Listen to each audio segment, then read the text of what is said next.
KVP news में आपका स्वागत है। प्रस्तुत है आज के मुख्य समाचार।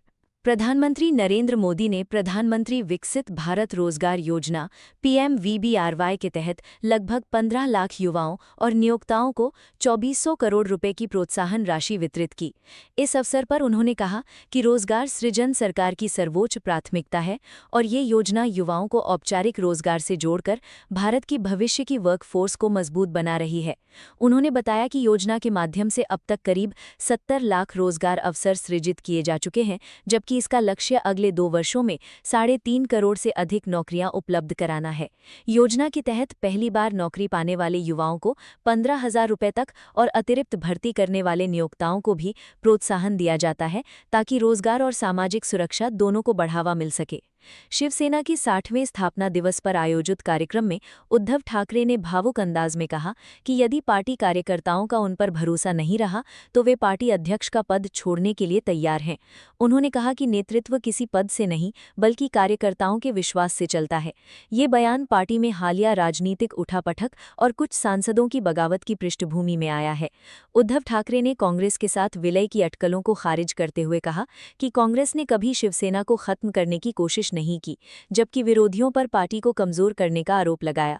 उन्होंने कार्यकर्ताओं से एकजुट रहने और संगठन को मजबूत बनाने की अपील की तथा कहा कि शिवसेना हर चुनौती का लोकतांत्रिक तरीके से सामना करेगी। टेलीग्राम पर नीट का फर्जी पेपर बेचने वाला गिरफ्तार। राजस्थान के भीलवाड़ा में पुलिस ने 19 वर्षीय युवक को नीट यूजी री एग्जाम के फर्जी प्रश्नपत्र बेचने के आरोप में गिरफ्तार किया। आरोपी अमेरिकी वीपीएन और प्रॉक्सी नेटवर्क का इस्तेमाल कर अपनी पहचान छिपाकर टेलीग्राम चैनल पेपर माफिया के जरिए अभ्यर्थियों से कथित तौर पर 4,000 रुपये प्रति पेपर वसूलता था। जांच में सामने आया कि वो कोचिंग सामग्री के पन्नों को स्कैन कर उन्हें लीक पेपर बताकर बेच रहा था। पुलिस उसके बैंक लेनदेन, डिजिटल रिकॉर्ड और संभावित नेटवर्क की जांच कर रही है। इस बीच दिल्ली हाईकोर्ट ने नीट री एग्जाम की निष्पक्षता बनाए रखने के लिए टेलीग्राम पर सरकार द्वारा लगाए गए अस्थायी प्रतिबंध को बरकरार रखा है। अदालत ने माना कि परीक्षा में धोखाधड़ी रोकने के लिए उठाया गया ये कदम कानून के अनुरूप और परिस्थितियों के हिसाब से उचित है। कांग्रेस नेता राहुल गांधी आज 56 वर्ष के हो गए हैं।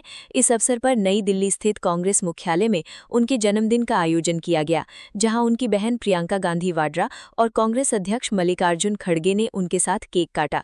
पार्टी कार्यकर्ताओं ने मुख्यालय के बाहर पोस्टर लगाकर जश्न मनाया और कुछ कार्यकर्ताओं ने पोस्टरों पर दूध चढ़ाकर अपनी खुशी व्यक्त की। देश भर से कांग्रेस नेताओं और समर्थकों ने उन्हें जन्मदिन की शुभकामनाएं दी, जबकि नरेंद्र मोदी ने भी उनके अच्छे स्वास्थ्य और दीर्घायु की कामना की। लोकसभा में विपक्ष के नेता राहुल गांधी ने छात्रों की गूंज नाम से देशव्यापी हस्ताक्षर अभियान शुरू किया है। उन्होंने छात्रों से अपील की कि यदि वे पेपर लीक, परीक्षा में गड़बड़ियों, महंगी शिक्षा या बेरोजगारी से प्रभावित हुए हैं तो इस अभियान से जुड़कर अपनी आवाज बुलंद करें। राहुल गांधी ने कहा कि ये केवल एक हस्ताक्षर अभियान नहीं बल्कि छात्रों की समस्याओं को सीधे सरकार तक पहुंचाने का मंच है। अभियान के माध्यम से सस्ती शिक्षा, निष्पक्ष परीक्षाओं और सम्मानजनक रोजगार की मांग को राष्ट्रीय स्तर पर उठाने का प्रयास किया जाएगा। अयोध्या में राम मंदिर से जुड़े कथित दान अनियमितता मामले की जांच तेज हो गई है। जांच के 5वें दिन विशेष जांच दल ने राम मंदिर ट्रस्ट के सदस्य डॉक्टर अनिल मिश्र से पूछताछ की और दान राशि के बैंकिंग रिकॉर्ड की पुष्टि के लिए भारतीय स्टेट बैंक के शाखा प्रबंधक से भी सवाल जवाब किए। जांच के दौरान दान संग्रह, जमा प्रक्रिया और संबंधित दस्तावेजों की विस्तार से पड़ताल की जा रही है। इससे पहले भी ट्रस्ट पदाधिकारियों, कर्मचारियों और बैंक अधिकारियों से पूछताछ की जा चुकी है। इसी बीच उत्तर प्रदेश के मुख्यमंत्री ने अयोध्या पहुंचकर रामलला के दर्शन किए और पूजा अर्चना की। एसआईटी का उद्देश्य पूरे मामले की निष्पक्ष जांच कर तथ्यों को सामने लाना है। ईरान युद्ध और आपूर्ति बाधित होने से वैश्विक तेल बाजार पर भारी असर पड़ा है। रिपोर्ट के मुताबिक दुनिया के तेल भंडार से लगभग 115 करोड़ यानी 1.15 बिलियन बैरल तेल कम हो चुका है, जबकि कई प्रमुख देशों के रणनीतिक तेल भंडार 36 वर्षों के सबसे निचले स्तर पर पहुंच गए हैं। अमेरिकी राष्ट्रपति डोनाल्ड ट्रंप ने दावा किया कि यदि रणनीतिक भंडार का उपयोग जारी रहता तो अमेरिका के पास केवल 4 सप्ताह का इमरजेंसी तेल स्टॉक बचता। युद्ध के दौरान आपूर्ति में आई कमी, बढ़ती मांग और भंडार से लगातार निकासी ने वैश्विक ऊर्जा सुरक्षा को लेकर चिंताएं बढ़ा दी हैं। हालांकि हालिया युद्ध विराम और आपूर्ति बहाल होने की उम्मीद से कच्चे तेल की कीमतों में कुछ नरमी भी देखी गई है। ईरान युद्ध के दौरान वैश्विक तेल आपूर्ति को लेकर बढ़ी चिंताओं के बाद भारत सरकार ने देश की ऊर्जा सुरक्षा मजबूत करने के लिए करीब 15,000 करोड़ रुपए की लागत से नया स्ट्रेटेजिक पेट्रोलियम रिजर्व बनाने का फैसला किया है। ये नया भूमिगत तेल भंडार कर्नाटक के मैंगलोर में बनाया जाएगा और इसकी क्षमता लगभग 17.5 लाख मीट्रिक टन होगी। इसके बनने से भारत की इमरजेंसी तेल भंडारण क्षमता में लगभग 1/3 की बढ़ोतरी होगी। इस अतिरिक्त भंडार के बाद भारत के पास युद्ध, आपूर्ति बाधित होने या वैश्विक तेल संकट जैसी परिस्थितियों में लगभग 11 दिनों तक देश की जरूरतों के लिए स्ट्रेटेजिक तेल उपलब्ध रहेगा। सरकार ने इस परियोजना का जिम्मा ओएनजीसी को सौंपने की तैयारी की है ताकि भविष्य में किसी भी अंतर्राष्ट्रीय संकट के दौरान देश की ईंधन आपूर्ति प्रभावित न हो। सोने और चांदी की कीमतों में शुक्रवार को बड़ी गिरावट दर्ज की गई। India Boolean and jewellers association के मुताबिक चांदी 8,218 रुपये प्रति किलो टूटकर करीब 2,32,000 रुपये पर आ गई, जबकि 24 कैरेट सोना 3,123 रुपये प्रति 10 ग्राम सस्ता हो गया। जून महीने में अब तक चांदी करीब 32,000 और सोना लगभग 11,000 रुपये तक सस्ता हो चुका है। विशेषज्ञों के अनुसार पश्चिम एशिया में तनाव कम होने, अमेरिकी फेडरल रिजर्व के सख्त रुख और डॉलर के मजबूत होने से निवेशकों ने सुरक्षित निवेश माने जाने वाले सोने चांदी से दूरी बनाई, जिससे कीमतों पर दबाव बढ़ा। डिजिटल पेमेंट प्लेटफॉर्म फोनपे.com ने अपनी वॉलेट नीति में बदलाव किया है। नए नियम के अनुसार यदि कोई फोनपे वॉलेट लगातार 365 दिनों तक इस्तेमाल नहीं किया जाता तो उसे निष्क्रिय माना जाएगा। इसके बाद वॉलेट में उपलब्ध बैलेंस से हर 3 महीने में 100 रुपये का मेंटेनेंस चार्ज काटा जा सकता है। हालांकि शुल्क काटने से पहले कंपनी 15 दिन पहले नोटिस भेजेगी, जिससे उपयोगकर्ता वॉलेट का उपयोग करके या आवश्यक कदम उठाकर इस शुल्क से बच सकेंगे। ये नियम केवल फोन पे वॉलेट पर ही लागू होता है, बैंक खाते से होने वाले सामान्य यूपीआई पेमेंट पर नहीं। अभिनेता अन्नू कपूर की आगामी कॉमेडी फिल्म उत्तर दा पुत्तर का नया पोस्टर रिलीज कर दिया गया है। पोस्टर में अन्नू कपूर एक अनोखे अंदाज में नजर आ रहे हैं और टैगलाइन कर्म बड़े या किस्मत के जरिए फिल्म जीवन में भाग्य और कर्म की भूमिका पर हल्के फुल्के लेकिन विचार प्रवर्तक सवाल उठाती है। फिल्म का निर्देशन रविंदर सिवाच ने किया है और इसकी कहानी वास्तु तथा सही दिशा के विचार के इर्द गिर्द घूमती है।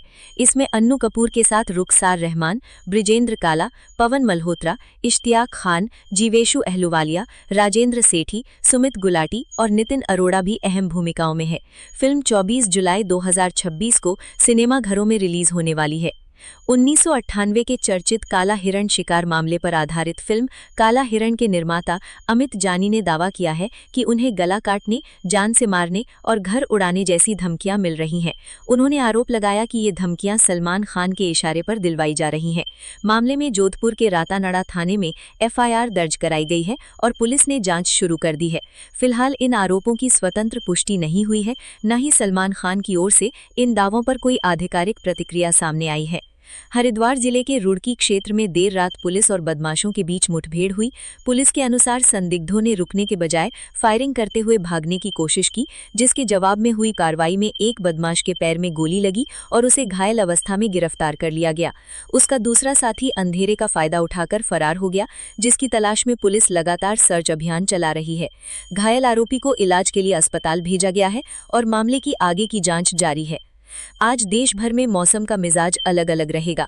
उत्तर पश्चिम भारत, दिल्ली, उत्तर प्रदेश, राजस्थान, पंजाब और हरियाणा के कई इलाकों में भीषण गर्मी और लू का असर बना रहेगा। हालांकि कुछ स्थानों पर तेज आंधी और हल्की बारिश भी हो सकती है। पूर्वी भारत के बिहार, झारखंड, उड़ीसा और पश्चिम बंगाल में गरज चमक के साथ बारिश की संभावना है। वहीं दक्षिण भारत के केरल, कर्नाटक, तमिलनाडु और आंध्र प्रदेश में दक्षिण पश्चिम मानसून एक्टिव रहने से कई स्थानों पर मध्यम से भारी बारिश होने का अनुमान है। पूर्वोत्तर भारत में भी अधिकांश राज्यों में बारिश का दौर जारी रहेगा, जबकि उत्तराखंड और हिमाचल प्रदेश के कई हिस्सों में गरज चमक, तेज हवाओं और बारिश की संभावना के चलते मौसम विभाग ने सतर्क रहने की सलाह दी है। कुल मिलाकर देश में कहीं तेज गर्मी तो कहीं बारिश और आंधी का दौर देखने को मिलेगा। अमेरिका ने ऑस्ट्रेलिया को 2-0 से हराकर लगातार दूसरी जीत दर्ज की और 32 साल बाद पहली बार नॉकआउट चरण में जगह पक्की कर ली। टीम ने स्टार खिलाड़ी क्रिश्चियन पुलिसिक की गैर मौजूदगी में भी शानदार प्रदर्शन किया। मैच में ऑस्ट्रेलिया का एक आत्मघाती गोल और एलेक्स फ्रीमैन का वीएआर से मान्य हुआ गोल अमेरिका की जीत का आधार बने। दूसरी ओर ग्रुप सी में मोरक्को ने स्कॉटलैंड को 1-0 से हराया। मैच के सिर्फ 71 सेकंड में इस्माइल साइबारी ने गोल दागकर टूर्नामेंट का अब तक का सबसे तेज गोल करने का रिकॉर्ड बनाया। इस जीत से मोरक्को ने नॉकआउट की दौड़ में अपनी स्थिति मजबूत कर ली। उत्तराखंड में जिम में वर्कआउट के दौरान एक कांस्टेबल की अचानक मौत हो गई। बताया जा रहा है कि उन्होंने जिम में एक्सरसाइज शुरू किए करीब 5 मिनट ही हुए थे कि अचानक बेहोश होकर गिर पड़े। मौके पर मौजूद लोगों ने तुरंत उन्हें अस्पताल पहुंचाया, लेकिन डॉक्टरों ने उन्हें मृत घोषित कर दिया। शुरुआती जानकारी के अनुसार मौत का कारण हार्ट अटैक माना जा रहा है। हालांकि वास्तविक कारण पोस्टमार्टम रिपोर्ट के बाद ही स्पष्ट हो पाएगा। पुलिस ने आवश्यक कानूनी प्रक्रिया शुरू कर दी है। ये घटना फिटनेस के दौरान भी नियमित स्वास्थ्य जांच और अपनी शारीरिक क्षमता के अनुसार व्यायाम करने की जरूरत की याद दिलाती है। इसी के साथ केवीपी न्यूज से आज के समाचार समाप्त हुए। नमस्कार।